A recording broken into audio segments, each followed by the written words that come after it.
is up.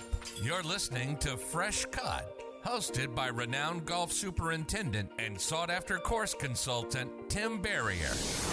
Every week, Tim and his team pull back the curtain with guests to dissect the details and stories of how the PGA and LPGA prepare courses for tournaments. Don't worry, we won't leave you in the rough or sunk in the drink. So tune in, hit that subscribe button, and relax. And now, here's Tim and Matt Palmquist on the tee box with this week's guest. Hey guys, welcome to a fresh episode of Fresh Cut, an insightful podcast. I'm Matt Palmquist, and always with me is Tim Barrier. And today we have the pleasure of having Troy Flanagan, Director of Golf Maintenance for the Olympic Club, who's been there for 7 years now. And let me tell you, Troy, Tim raves about you all the time. He talks about you all the time. He tells me, hey, if you're ever up in the Bay Area, you need to go talk to Troy, play the course. We see it on TV all the time for the LPGA. We actually saw you live a couple of weeks ago. And so, Tim, we've got Troy on live now. So tell us a little bit more about Troy. Well, Troy, thanks for coming on. I know you're fresh off a ladies or women's U.S. Open. One of the questions I just have to ask you, and it's not anything that I had planned on doing, but how many of these events, major USGA or tour events, have you been through in 7 years at the Olympic Club, Troy? Let's see, in the 7 years I've been here, this is my second USGA championship. We had the inaugural 4-ball in 2015, so the first one they ever had. So yeah, this is my second one. I was not here in 2012 for the Open, so that was a little pre my time. Sure. Well, that was the Birdman. I think it was the Birdman episode. I don't know if you saw that, Troy, but they were giving the trophy to Webb Simpson, and this guy just comes right in front of the camera and starts, caw, and it was absolutely hilarious. And so if you haven't seen that on YouTube, I definitely think that's I think I might insert it. Yeah. Well, so some California thing, I don't know. Yeah. Well, I think it is. So from a grass growing perspective, from an agronomic perspective, you have a difficult situation up there with the amount of fog and overcast days. It gets windy, it gets cold. What do they say? The coldest winter I ever spent was the summer in San Francisco.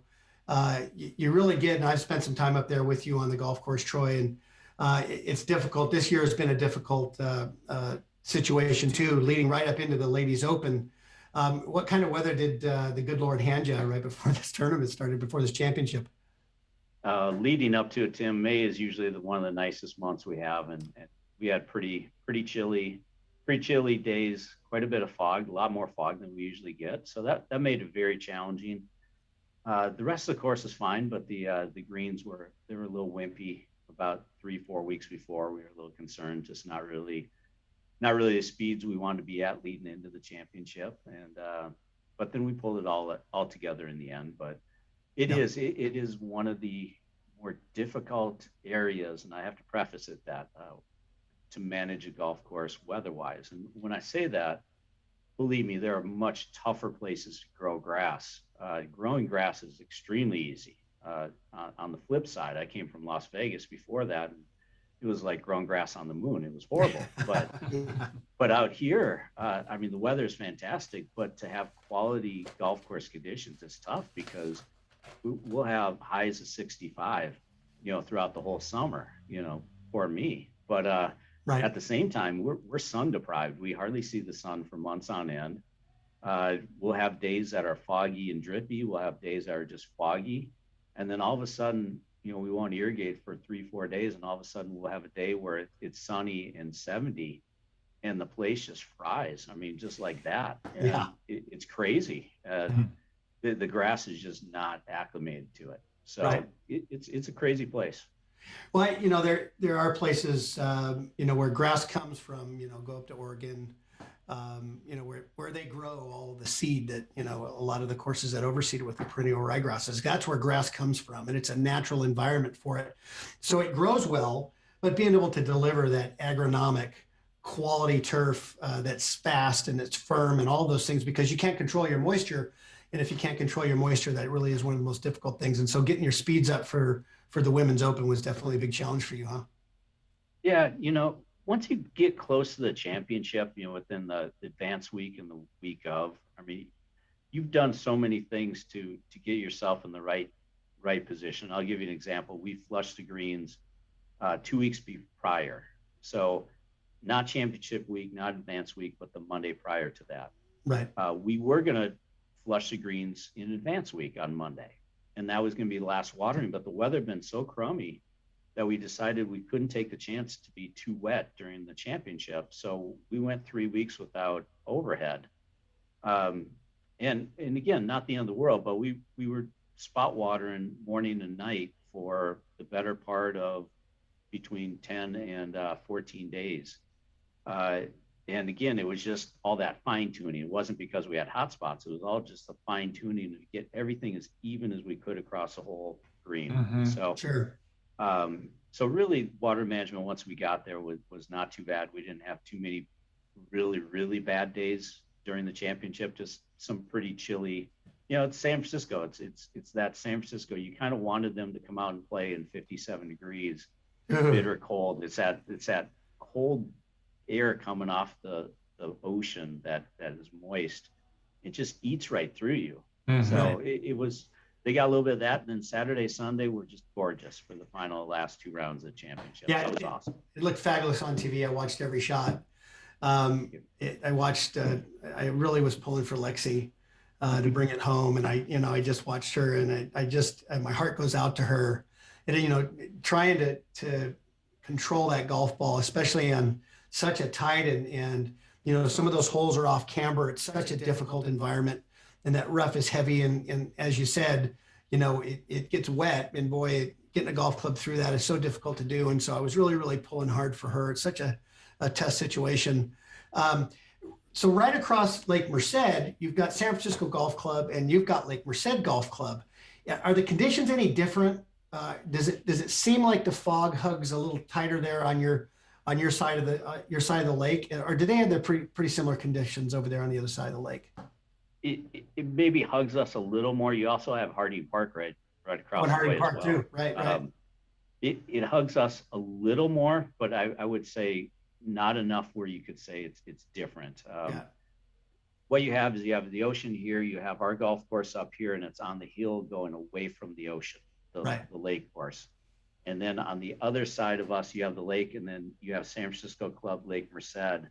So they get a little bit more of the wind that comes across and hits them where it blows over top of us. Yeah. So or maybe it's a little more drying. Yeah, I mean, again, a touch, not enough to say their weather is better than ours. Not enough to write home about, that's for sure.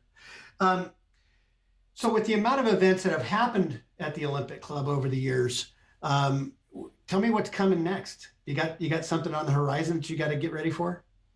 Yeah, boy, that's a loaded question, Tim. What do we have next? So we'll talk about tournaments first. So we have the 25 US Am, the men's Am. Wow. We have the 28 PGA, and then the 33 Ryder Cup. It was the 32, It got pushed to 33. Right. Wow. So we have those, and then we're partway through the process of master plan with Gil Hentz, and the membership still hasn't seen it. So obviously there's been no decision yet on what we're going to do, but if we do end up doing the entirety of the master plan, we'll touch every hole on this golf course. And you're not allowed to discuss that if the membership hasn't seen it. I don't think we are allowed to have privy to that. Oh my God, that would be great content, Troy. If you it would be, but no, we aren't going to go there. But what I can say is that would all be sandwiched in amongst those championships. So that even, as you know, Tim, that really even puts a different level of pressure to get those projects done and then get ready for a championship. Yeah. So. Yeah, when we say 2033 is only 12 years away, and you've only been there 7 years, so you'll just be coming up on your 19th year. So it's well within reason to think that you're still going to stay there. And I know that it's your objective to stay right through all these events, because it's quite a feather in your cap to have said that you had all these championships at your place. Yeah, no, absolutely. So that would be great. And I don't know, when I'm 63, 64 years old, I don't know if I really care at Yeah. that point. It's, I don't know what it's really going to get me after that. Yeah. Be bowl Well, soup, maybe. It'll get you off to retirement. So let's talk about a little bit about Gil Hans.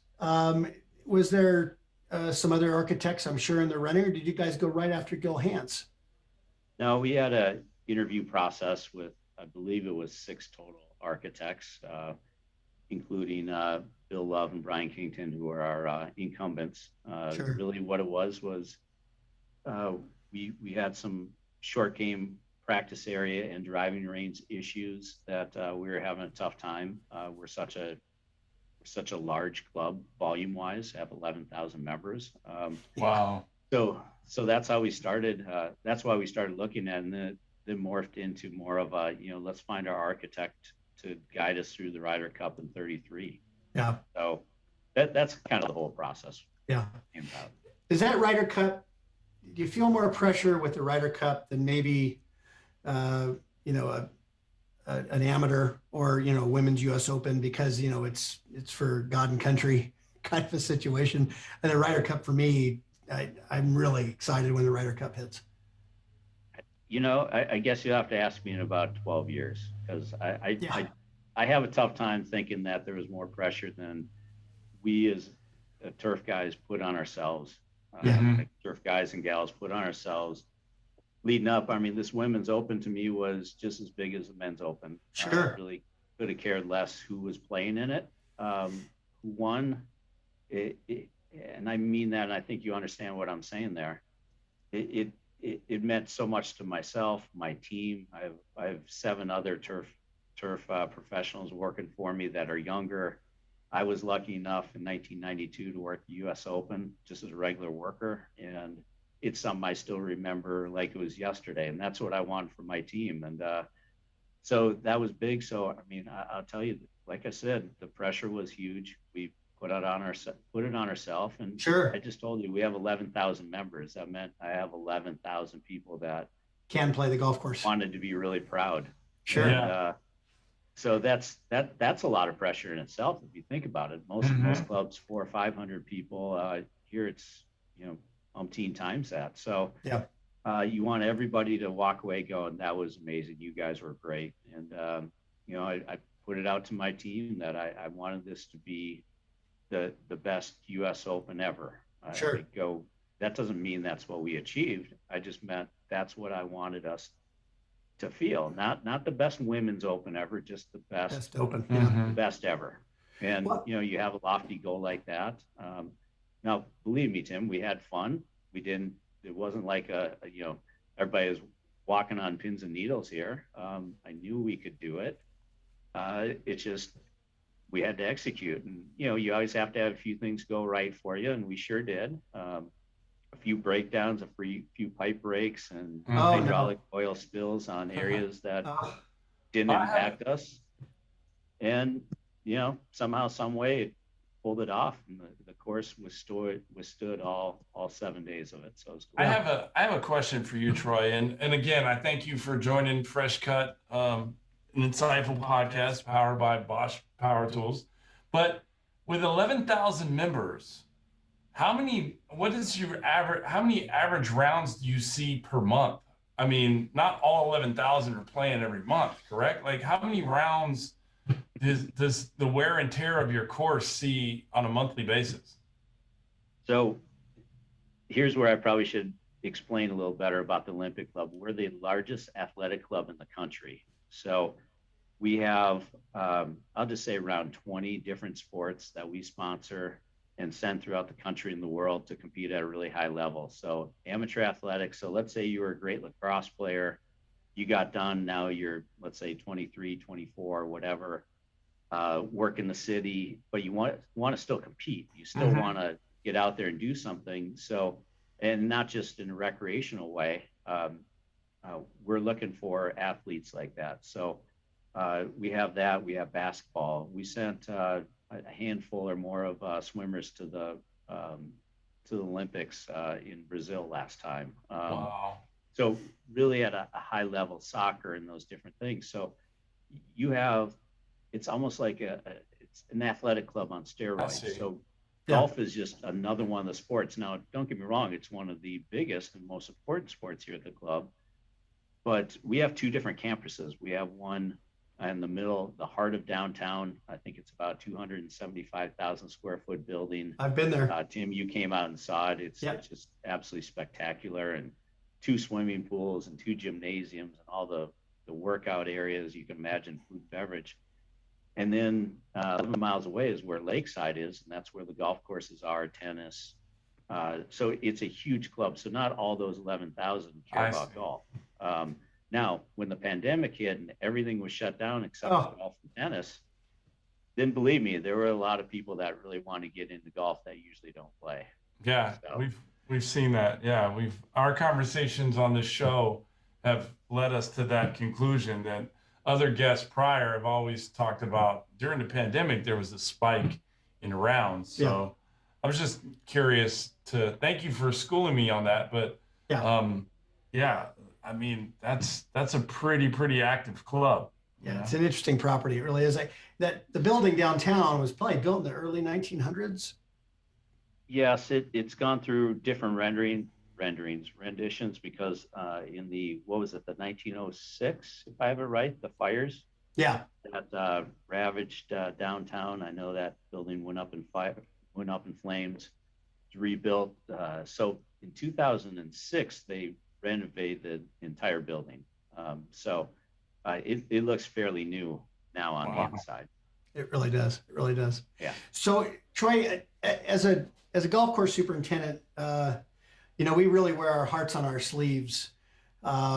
We have chosen a profession, I think, that is kind of emotional for us. It's not like being proud of your spreadsheets. If my son's an accountant and I say, are you really proud of your spreadsheets? Because he's not. But I would say that the only really other profession I can think of that's anything like what we do is probably a chef, because what you do is immediately critiquable. It's immediately criticized one direction or the other. And we really take that criticism to heart. And sometimes it's hurtful, sometimes it's constructive, sometimes it's done correctly, and other times it's not. But what are the things that keep you awake at night? I'm not talking about when you have a Women's US Open on the horizon, but year round, I know, I'm up at probably 3:00 in the morning when I was a golf course superintendent, thinking about the things I had to do during the day. And I wouldn't call it worry, but I would call it concern, because the only way I can really describe it is like having an infant child that never grows up, So what's keeping you awake at night if you are kept awake at night? No, those are good analogies. It's funny, Tim, because that's how I always equate our job is to the chef. I feel like we have the same kind of pressure, because every day our product is out there, and any day it's not always great. It's no matter how much we try, it's just there are times where it's just not up to standards, and so that is tough, and everybody watching here knows that one, and that's fine. I mean, as far as, I guess it's all about the greens to me. If the greens are not performing the way I want, and usually that happens in late summer when we've gone, 2 months with hardly seeing the sun. We have fog dripping, the plant starts to puff up and get kind of fat, slow, and maybe get a little scalping. Those are the times where that's my toughest time of the year, late summer, early fall. Right. That's the toughest one for me. But you know what? I got to the point in life. I'm 52 now. I know when it's going to happen. I know about what it's going to happen. I know what it's going to be. As long as I don't lose turf, we keep trying to fine tune it each year and try to get better. And is that growth regulators, is it top dressing, whatever it is, to try to make sure that we can make it that much better each year and keep learning. And that's what's been kind of fun for me is we have the resources to do that here at the Olympic Club, unlike some of the other clubs I've been at. And we have been making it better and tweaking. I mean, this last winter, we put more resources in the golf course than I have in the past, really mainly getting ready for the Women's Open. And man, the place was amazing. Now, was also a lot stronger. And, thankfully, because of with COVID and all those extra golfers, the extra golf carts, You needed the it. single Ryder carts.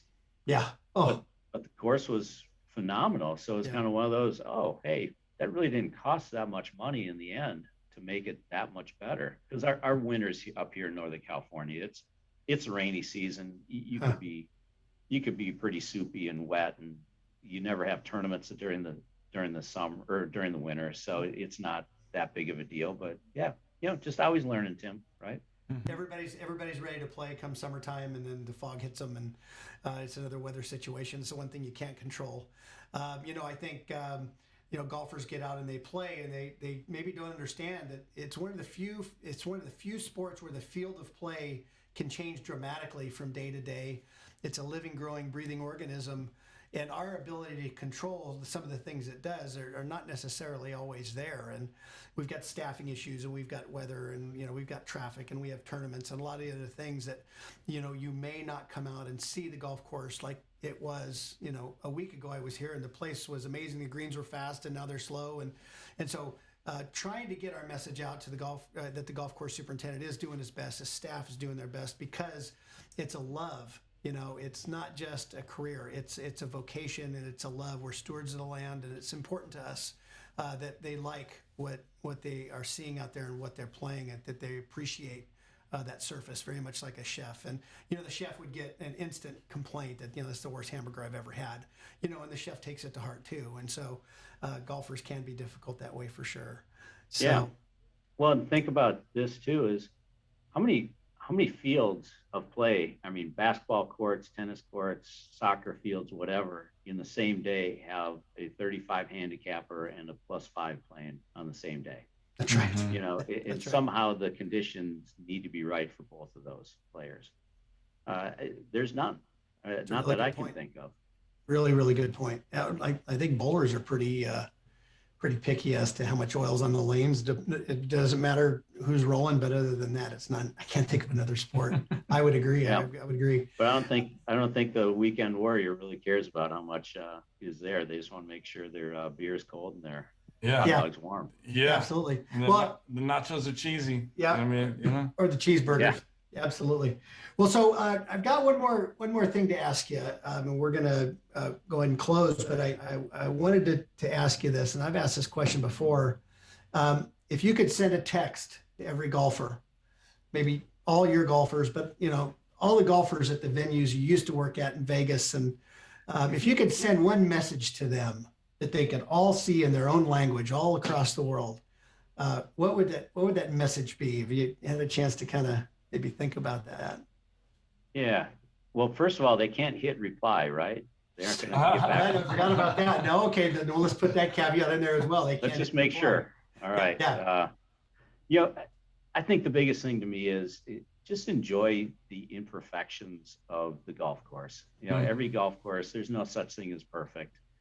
If you play at a place like Olympic, where the imperfections, if you will, are on the lower side for the other great country clubs throughout the country. But that local municipal golf course, just enjoy the imperfections, enjoy the horrible lie in the fairway once in a while, and enjoy the green that's rolling a good solid 8. Have fun with it. Just come out. You're out here to enjoy yourself, and the golf course, as you said, Tim, it's not the same every day. So enjoy that part of golf. That's golf. It's not all about perfection and consistency. Golf is all about inconsistency. And, obviously we try to control the inconsistency, but you know what I mean, from venue to venue, and just don't compare it to the course across the street, because that course across the street was not built at the same time, the same way, and managed the same way. Same soil, same water, same everything. Shade impact, and all the agronomics that go along with it. So, well, Troy, we've kept you long enough. I know you're probably still winding down from the Women's U.S. Open. I don't know if you've had a chance to take any time off, but I hope you get some time off and take a little vacation and get away for a bit before you got to get ready for a nice foggy summer. So. Yeah. Well, thank you. I appreciate being on the show. Well, great. Thank you so much for joining us, Troy. You're an amazing guest. You were the best guest today. Thank you, Troy. Hey, thanks. Take care. We'll see you soon. Thanks for coming. Appreciate it. All right. Thank you. Thank you. Thanks for listening to Fresh Cut. Tune in next week for another amazing guest. And make sure you like, share, and subscribe. And if you're playing the great game of golf today, fill in those divots and stay on the cart paths.